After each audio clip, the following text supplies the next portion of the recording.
অভিষেক ব্যানার্জির এমপি পদ মানে যাওয়া উচিত।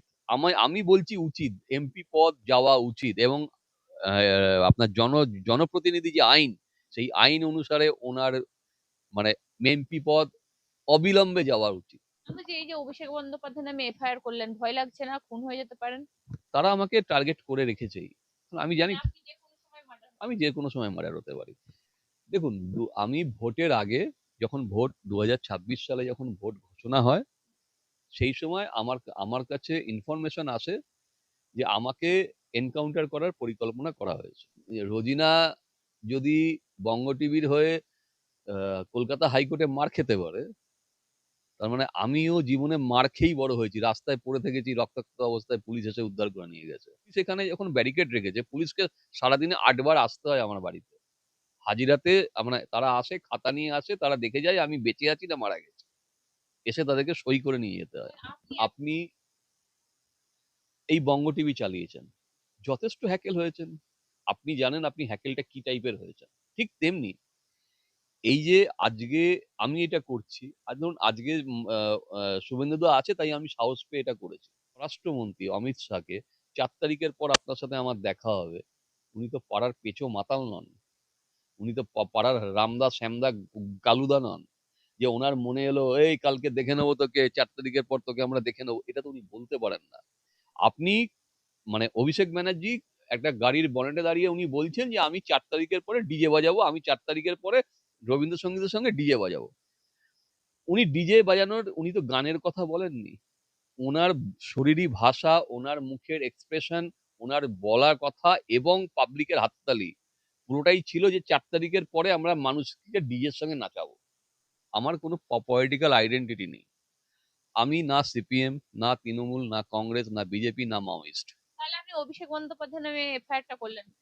অভিষেক বন্দ্যোপাধ্যায়ের নামে এফআইআর, কিন্তু অভিষেক বন্দ্যোপাধ্যায়ের নামে এফআইআর যিনি করেছেন তিনি আর কেউ নয়, আমার সঙ্গে রয়েছেন রাজীব সরকার। কথা বলবো কেন হঠাৎ করতে গেলেন অভিষেক বন্দ্যোপাধ্যায়ের নামে এফআইআর? আর এফআইআর গৃহীত হয়েছে কারণ অভিষেক বন্দ্যোপাধ্যায়, যার নাম শুনলেই থানা কার্যত কাঁপতো, পুলিশি ব্যবস্থাটা তিনি নিজেই নিয়ন্ত্রণ করতেন, এরকমটাই জানা যায়, সেই অভিষেক বন্দ্যোপাধ্যায়ের নামে এফআইআর আমরা শোনার পর চমকে গিয়েছিলাম। কিন্তু কে করলেন আমরা খুঁজতে খুঁজতে পৌঁছেছি তার বাড়িতে। রাজীব সরকার কথা বলবো। বলছি হঠাৎ অভিষেক বন্দ্যোপাধ্যায়ের নামে এফআইআর কেন করলেন? আর এই অভিষেক বন্দ্যোপাধ্যায়ের নামে এই চৌঠা মেয়ের পর, বিজেপি জেতার পরই কেন এফআইআরটা করলেন? দেখুন, ৪টা মের পরে আমি এফআইআর করেছি তার মানে আমাকে দিয়ে বিজেপি করিয়েছে, এটা একদম ভুল ধারণা। আমার সাথে বিজেপির কোনো সম্পর্ক নেই। আমার সঙ্গে আমার যখন বাবা মা মানে ২০২১-এ মারা যাচ্ছেন মৃত্যুশয্যায়, সেই সময় আমার ভাইয়ের তার ৩ মাসের মধ্যে আমার ভাইয়ের ব্রেন স্ট্রোক হয়। আমি টাকা মেটাতে পারছিলাম না। তখন আমি শুভেন্দু দার সাথে আমার কানেকশন হয়। আমাকে শুভেন্দু দাকে ফোন করতে বলেন আইপিএস দেবাশিস ধর। ওখান থেকেই আমার সঙ্গে শুভেন্দু দার যোগাযোগ। শুভেন্দু দাকে শুধু ফোন করেছিলাম যে আমার ভাইয়ের টাকাটা আমি মেটাতে পারছি না, যেহেতু আমার ইন্স্যুরেন্সের মানে ভাইয়ের যে মেডিকেল ইন্স্যুরেন্স, সেই ইন্স্যুরেন্সটা ছাড়ছিল না। শুভেন্দু দা আমাকে ওইটুকু হেল্প করেছিলেন যাতে আমার ভাইয়ের টাকাটা ইন্স্যুরেন্সের মাধ্যমে মিটে যায়। পরবর্তীকালে আমি আর কখনো মানে শুভেন্দুদাকে কখনো ফোন করিনি, কিন্তু হোয়াটসঅ্যাপে মাঝে মাঝে আমিও মেসেজ পাঠাতাম, উনিও আমাকে মেসেজ রিপ্লাই দিতেন। এরকম আমি প্রচুর তথ্য আমি শুভেন্দুদাকে পাঠিয়েছি। তার মতলব এটা না যে আমি বিজেপি করি। আমার কোনো পলিটিক্যাল আইডেন্টিটি নেই। আমি না সিপিএম, না তৃণমূল, না কংগ্রেস, না বিজেপি, না মাওয়িস্ট। তাহলে আপনি অভিষেক বন্দ্যোপাধ্যায় নামে এফআইআরটা করলেন? অভিষেক ব্যানার্জির বিরুদ্ধে মানে আমার অভিযোগ করাটার একটাই তার রিজন, তিনি একজন জনপ্রতিনিধি। জনপ্রতিনিধি হয়ে আমরা সিপিআইএম এর আমলেও দেখেছি যে যখন কোনো নেতা ভাষণ দিতেন নির্বাচনের সময়, তারা এত উত্তেজক ভাষণ দিতেন বা এত প্ররোচনামূলক ভাষণ দিতেন যার জন্য ভোটের পরবর্তী সময় প্রচুর খুনখামারি হয়েছে, প্রচুর মানুষের ঘর বাড়ি পুড়ে গেছে। ২০১৬ সালে যখন তৃণমূল সরকারের ভোটের টাইম, তখন সে সময় পুলিশ খুব নিরপেক্ষ কাজ করতো। তখন কঙ্কর প্রসাদ বারুই, আপনার জাভেদ শামীম, তখন মানে ডিসিপি ছিলেন আমাদের দেবাশিস ধর বিধাননগর পুলিশে। তো সেই সময় ভোটে তারা নিরপেক্ষ কাজ করেছিলেন। সেই সময় সাংবাদিকদের ফেলে পিটিয়েছিল এই তৃণমূল সরকার। ২০১৬-র পর থেকে আজকে ২০২৬, এই যে টাইমটা আমরা প্রতিবার দেখেছি ভোটের সময় এই হুমকি, এই মারধর, এই সব। দেখুন কোনো জায়গা থেকে কাউকে একটা কিছু কাজ শুরু করতে হয়। আমাকে তো ধরুন আমি এটা শুরু করতে চাইছি। যেকোনো প্রতিনিধি, জনপ্রতিনিধি তারা তো জনপ্রতিনিধি আইনের আওতায় আসেন। তারা তো একটা শপথ নেন। তাহলে তারা যখন শপথ নিচ্ছেন যে আমি সমাজের উন্নয়নে কাজ করব, আমি দেশের রাষ্ট্রীয় সমস্ত কিছু আমি মানব, তাহলে আমার প্রশ্ন, ওনারা এই ভাষণ কিভাবে দিতে পারেন?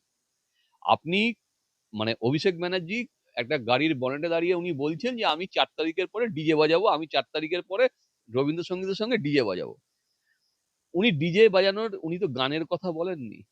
উনার শরীরী ভাষা, উনার মুখের এক্সপ্রেশন, উনার বলা কথা এবং পাবলিকের হাততালি পুরোটাই ছিল যে ৪ তারিখের পরে আমরা মানুষকে ডিজের সঙ্গে নাচাবো। আমি এইভাবেই ধরবো। ঠিক তেমনি উনি যখন প্রকাশ্য মঞ্চে এই কথা বলতে পারেন, দেশের স্বরাষ্ট্রমন্ত্রী অমিত শাহকে ৪ তারিখের পর আপনার সাথে আমার দেখা হবে, উনি তো পাড়ার পেঁচো মাতাল নন। উনি তো পাড়ার রামদা, শ্যামদা, কালুদা নন। যে ওনার মনে এলো এই কালকে দেখে নেবো তোকে, ৪ তারিখের পর তোকে আমরা দেখে নেবো, এটা তো উনি বলতে পারেন না। যার ২৬ খানা গাড়ির, আমি ধরে নিলাম তার, আমি জানি না কত, ২৬টা গাড়ি যদি তার কনভয় থাকে, তার মানে তিনি একটা ভালো গ্রেডের মানুষ। তার একটা শিক্ষিত মানে অত বড় একখানা ফ্ল্যাটে বিল্ডিং এ তিনি বাস করেন, যে ভগবানের মতো লোকের কাছে পূজ্য পায়। তাহলে সেই মানুষটা যখন কোনো মানুষ যখন মানে জনগণের সামনে বক্তব্য রাখছেন, তিনি কি বক্তব্য রাখছেন সেটা তো তার বোঝা উচিত। যে কোনো জনপ্রতিনিধি, আমি শুধু অভিষেক ব্যানার্জি বলছি না, যে কোনো জনপ্রতিনিধি। আমি যেটা করতে চাইছি সেটা হচ্ছে আগামী মানে ভবিষ্যৎ প্রজন্মের কাছে যাতে মানুষ সংযত হয়। আমি যে এই যে অভিষেক বন্দ্যোপাধ্যায় নামে এফআইআর করলেন, ভয় লাগছে না খুন হয়ে যেতে পারেন? দেখুন আমি ভোটের আগে, যখন ভোট ২০২৬ সালে যখন ভোট ঘোষণা হয়, সেই সময় আমার আমার কাছে ইনফরমেশন আসে যে আমাকে এনকাউন্টার করার পরিকল্পনা করা হয়েছে। সেই এনকাউন্টারের পরিকল্পনাতে নাম এসেছে লালবাজার, কলকাতা পুলিশের লালবাজারের কিছু আইপিএস, ডিসিপি স্পেশাল ব্রাঞ্চ, কিছু নেতা, কিছু পাওয়ার ব্রোকার, এদের আমি তাদের অভিযোগ অফিসিয়ালি জমা করেছি। সেটা হাইকোর্টের কাছেও আছে, আমাদের ডিস্ট্রিক্ট জাজ বারাসাত তার কাছেও সেই কমপ্লেন আছে। আমার বাড়ির সামনে আপনি আশা করি দেখেছেন যে বিধাননগর পুলিশ ব্যারিকেড দিয়ে রেখেছে। তো আমার লাইফ রিস্ক সবসময় আছে। আমি যে আজকে অভিষেকের বিরুদ্ধে করেছি, কাল যে আমি শুট হয়ে যাব না, কোনো গ্যারান্টি নেই। কারণ আজকে ধরে নিন আপনি এই বঙ্গ টিভি চালিয়েছেন, যথেষ্ট হ্যাকেল হয়েছেন। আপনি জানেন আপনি হ্যাকেলটা কি টাইপের হয়েছেন। ঠিক তেমনি এই যে আজকে আমি এটা করছি, আর ধরুন আজকে শুভেন্দুদা আছে তাই আমি সাহস পেয়ে এটা করেছি। একটা সময়ের পরে এই পরিস্থিতিটা একটু থেতবে। বিরোধী দল আজকে যারা আছে তারা উঠবে। আবার তারা চিৎকার চেঁচামেচি নিজেদের জায়গা তৈরি করবে। তারা আমাকে টার্গেট করে রেখেছেই। আমি জানি মানে আপনি যে কোনো সময় মার্ডার হতে আমি পারেন, যেকোনো সময় মার্ডার হতে পারি। তো মানে দর্শকদের উদ্দেশ্যেও বলে দিচ্ছেন। হ্যাঁ, একদম। এটা খোলা অফার। আপনি বুঝতে পারছেন না, পুলিশ এখানে যখন ব্যারিকেড রেখেছে, পুলিশকে সারাদিনে ৮ বার আসতে হয় আমার বাড়িতে। হাজিরাতে মানে তারা আসে, খাতা নিয়ে আসে, তারা দেখে যায় আমি বেঁচে আছি না মারা গেছি। এসে তাদেরকে সই করে নিয়ে যেতে হয়। মানে আপনি এত এরকম মানে কি এমন আপনার পাওয়ার আছে, আপনাকে এত এরকম পুলিশ করে রেখেছে কেন? দেখুন আমি আজকে থেকে না, আমি ছোটবেলা থেকেই আমি এই মানে মানুষের কাজ করে এসেছি। হ্যাঁ, আমার কাজ হয়তো আমি জাতীয় আন্তর্জাতিক অনেক কাজ করেছি, অনেক। আমি মেয়ে পাচার ভেঙেছি, ড্যান্স বার বন্ধ করে দিয়েছি, আর্মস ডিলিং বন্ধ করেছি, গাঁজার মানে গাঁজা বলতে কি, যারা ড্রাগস ডিলার তাদের ভিতরে ঢুকে আমি পুরো তছনছ করে দিয়ে এসেছি। বিভিন্ন সিন্ডিকেট, ক্রাইম সিন্ডিকেট আমি ভেঙে এসেছি। আমি বলছি অভিষেক বন্দ্যোপাধ্যায় নামে যে আপনি এফআইআর টা করেছেন, তাতে জামিন অযোগ্য ধারায় মামলা হয়েছে। অভিষেক বন্দ্যোপাধ্যায় তো জেল হতে পারে এর জন্য। দেখুন জেল হবে কিনা জানি না, কিন্তু ওনার এমপি পদ যাবে। এমপি পদ ওনার যাবে। উনি হাইকোর্ট যাবেন, সুপ্রিম কোর্ট যাবে, আমরাও রেডি। আমরাও তৈরি up to supreme court, high court যাওয়ার জন্য। কলকাতা হাইকোর্টের আমার ধরুন আমার আইনজীবী টিম আছে, যেমন কলকাতা হাইকোর্টে আছে অরিন্দম সামন্ত, আছে কলকাতা হাইকোর্টে অরিন্দম বিট, আলিপুর ক্রিমিনাল কোর্টে আছে রাজদীপ মজুমদার, আর এই যে মামলাটা হয়েছে এই অভিষেকের বিরুদ্ধে, সেটা যেখানে বিচার হবে সেটা হচ্ছে বিধাননগর কোর্ট। বিধাননগর কোর্টে আছেন অর্পিতা ভট্টাচার্য, আরো অনেকে আছেন। আছেন যেমন ধরুন আমাকে হেল্প করতে পারেন সব্যসাচী চ্যাটার্জি, যিনি। আপনাকে তরুণ জ্যোতি কি কোনোভাবে মামলাটা করতে বলেছে? না, না, কেন? তরুণ জ্যোতির সঙ্গে আমার তরুণ জ্যোতি আমাকে দাদাভাই বলে। কিন্তু তরুণ জ্যোতির সাথে আমার মানে রাজনৈতিক কোনো সম্পর্ক নেই। আপনাকে শুভেন্দু অধিকারী মামলাটা করতে না, না। শুভেন্দুদা শুভেন্দুদা আছে বলেই আজকে আমি মানে এই অভিযোগটা করতে পেরেছি। আজ যদি উনি না থাকতেন আমি আমি করতে পারতাম না। আমি মার্ডার হয়ে আমি যদি ধরুন আজকে যদি তৃণমূল চলে আসতো, পুলিশ কেস নিত? আগে আপনি আমাকে এটা বলুন। আপনি যখন থানায় গেলেন পুলিশের বিহেভিয়ার কি, আপনি কি বললেন আমরা একটু জানতে চাইবো। না, আমরা পুলিশকে ডকুমেন্ট দেখিয়েছি যে আমি এইরকম এফআইআর করতে চাই। পুলিশ দেখেছে, দেখে বলেছে ঠিক আছে আমরা এটাকে একটুখানি তদন্ত করে দেখি। ১ম এ বাগুইআটি থানাকে দিয়েছিলাম। বাগুইআটি থানা তখন বলল, "না, এটা আমাদের জুরিডিকশন না। এটা আপনাকে বিধাননগরে যেতে হবে।"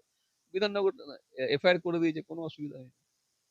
এফআইআর জামিন অযোগ্য ধারায় মামলা, মানে অভিষেকের গ্রেফতারি হলে আপনাকে কি তার সমর্থকরা ছেড়ে কথা বলবে, মানে এরকম? এসব ভাবি না। আমার এসব ভাবার প্রয়োজন নেই। রোজিনা যদি বঙ্গ টিভির হয়ে আ কলকাতা হাইকোর্টে মার খেতে পারে, তার মানে আমিও জীবনে মার খেয়েই বড় হয়েছি। রাস্তায় পড়ে থেকেছি, রক্তাক্ত অবস্থায় পুলিশ এসে উদ্ধার করে নিয়ে গেছে। আমরা জানি প্রতিবাদ করলে তার রক্ত ঝরে। আচ্ছা, এত মানে এই মুহূর্তে দাঁড়িয়ে আমরা যখন প্রতিবাদ করেছি, চোখে চোখ রেখে কথা বলেছি, মমতা বন্দ্যোপাধ্যায় অভিষেক বন্দ্যোপাধ্যায় উচ্চ শিখরে, তারা যে কোনো সময় আমাদেরকে মার্ডার করে দিতে একদম। পারে। তো সেই অবস্থায় এখন যেন বিরোধীরা ম্যাও ম্যাও করছে, মানে তাদেরকে তো পাওয়াই যাচ্ছে না। সে কুণাল ঘোষ বলুন, যাই বলুন, সেই সব গলার স্বর কোথায় গেল? দেখুন, আপনাকে আমি একটা কথা বলি। প্রত্যেকের না একটা অহংকার বোধ থাকে। যখন সরকারে যখন থাকে, যখন পাওয়ার ক্ষমতা এমন একটা জায়গা, ক্ষমতা যখন পিছনে এসে যায় না, তখন অন্যকে তারা মানুষ মনে করে না। তো এখন তারা ক্ষমতায় নেই। এখন তারা ক্ষমতার মানে এই যে নেই, এইটা কিন্তু খুব ভয়ংকর জায়গা। তা এখন তারা তারা একটু চুপ থাকবেই। কারণ তারা তাদের জায়গা পাচ্ছে না। ক্ষমতাটা হচ্ছে আসল। আর ক্ষমতাটা কি? ক্ষমতাটা তো মেইন হচ্ছে পুলিশ। মেইন হচ্ছে পুলিশ, পুলিশ আপনি পাওয়ারটাই। আপনি এখন কি চান, অভিষেক ব্যানার্জিকে অ্যারেস্ট করে বিচার হোক না? অভিষেক ব্যানার্জিকে যদি অ্যারেস্ট করার থাকে, পুলিশ অ্যারেস্ট করুক। অভিষেক ব্যানার্জিকে যদি মামলায় তাকে যদি ট্রায়ালে আসতে হয়, তাকে সে ট্রায়ালে আসুক। অভিষেক ব্যানার্জির এমপি পদ যে মানে যাওয়া উচিত। আমি বলছি উচিত। এমপি পদ যাওয়া উচিত এবং আ আপনার জনপ্রতিনিধি যে আইন, সেই আইন অনুসারে ওনার মানে এমপি পদ অবিলম্বে যাওয়া উচিত। এবং আমরা কোর্টের কাছে এটাই আবেদন করব যাতে ওনার এমপি পদটা আগে যায়।